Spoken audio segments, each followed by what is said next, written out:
Hello everyone, welcome to primary वाला teacher channel.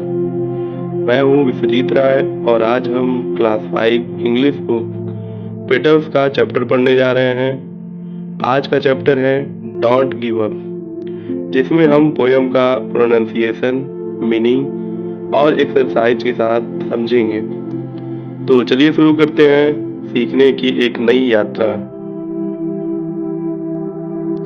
If you keep on going, अगर तुम चलते रहो, एंड नेवर स्टॉप, और कभी मत रुकना, you can keep on going, तुम हमेशा आगे बढ़ते रह सकते हो, you can make it to the top, तुम शिखर तक पहुंच सकते हो।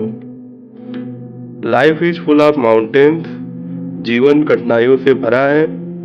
सम are big and some are small, कुछ बड़ी हैं और कुछ छोटी।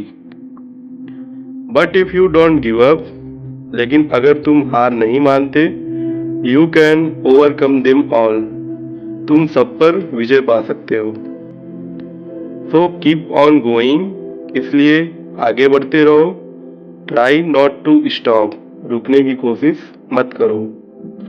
When you keep on going, जब तुम चलते रहोगे, you can make it to the top, तुम शिखर तक पहुंच सकते हो। अब इस चैप्टर में कुछ नए वर्ड्स आए हैं, जैसे पीछे हमने देखा कि प्रोनाउंसिएशन भी था और उसका मीनिंग भी था, जिससे बच्चों को समझने में और पोएम लर्न करने में आसानी हो सकती है। और न्यू वर्ड्स जैसे इस चैप्टर में है, बुक में भी दिया हुआ है। कीप ऑन का मतलब है जारी रखना। नेवर है कभी नहीं। फुल ऑफ माउंटेन्स, कठिनाइयों से पूर्ण। गिव अप यानी कि प्रयास छोड़ना। ओवरकम सफल होना, काबू पाना। मेक इट पूरा करना। अब आते हैं एक्सरसाइज पे। एक्सरसाइज में जो पहला क्वेश्चन है, आंसर द फॉलोइंग क्वेश्चन, इसमें ए जो है, where are the children going, मतलब बच्चे कहाँ जा रहे हैं। The children are going to the top of mountain, बच्चे यहाँ पहाड़ की चोटी पर जा रहे हैं।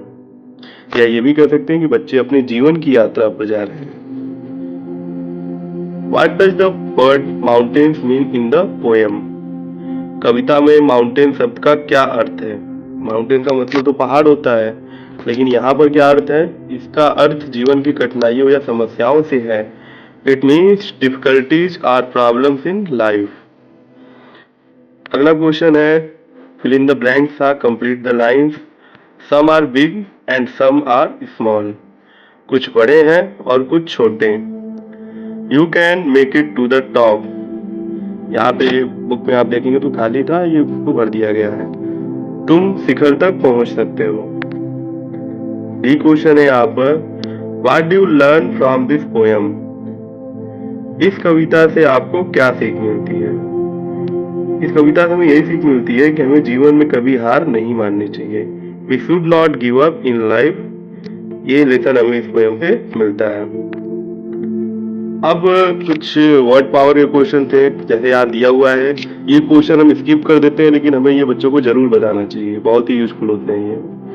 When we turn on a tap, यानी कि जब हम किसी नल को चालू करते हैं, आप यहाँ पे फिगर भी देख रहे हो, तो हम इसको टर्न ऑफ भी करते हैं, यानी टर्न ऑन का टर्न ऑफ होता है, यानी नल को चालू कर रहे हैं तो नल को ऑफ भी कर रहे हैं। सेम उसी तरह से कुछ एक्शन वर्ड यहाँ पे दिए गए हैं, जैसे है स्विच ऑन। स्विच ऑन यानी कि हम कोई बटन ऑन करते हैं, उसी तरह से स्विच ऑफ, ये बच्चों को बताना बहुत जरूरी है। उसके बाद है पुट ऑन, किसी कपड़े को हम पहनते हैं तो हो जाता पुट ऑन, और अगर उसी कपड़े को हम निकालते हैं तो वो हो जाता है टेक ऑफ। पुट इन, अगर हम किसी चीज के अंदर कुछ डालते हैं, फ्रिज के अंदर कुछ डाल रहे हैं या किसी भी चीज के अंदर डालते हैं, अलमारी में कुछ डालते हैं, उसका मतलब होता है पुट इन। और जब उसे हम बाहर निकालते हैं तो उसका मतलब होता है टेक आउट। आखिर में कुछ एक्टिविटी दिया हुआ है यहाँ पर। आखिर में कुछ एक्टिविटी दिया हुआ है यहाँ पर। Right the following slogans on A chart paper and hang it on. अब जैसे ये चार्ट पेपर्स बनाने हैं बच्चों को और अपने क्लासरूम में से चिपकाना है। क्या है ये, try and try again, you will succeed at last. कोशिश करते रहो, हमेशा कोशिश करते रहो, हमेशा करते रहो कोशिश, आखिर में सफलता जरूर मिलेगी। God helps those who help themselves, भगवान हमेशा उसी की मदद करते हैं जो खुद की मदद करना जानता हो। Where there is a will there is a way, अगर जहाँ पे चाह है वहाँ पे राह है। तो अगर ये वीडियो आपको अच्छा लगा तो आप ऐसे इस वीडियो से जुड़े रहिए, आगे और भी चैप्टर्स हैं, आप उसको भी देख सकते हैं। धन्यवाद।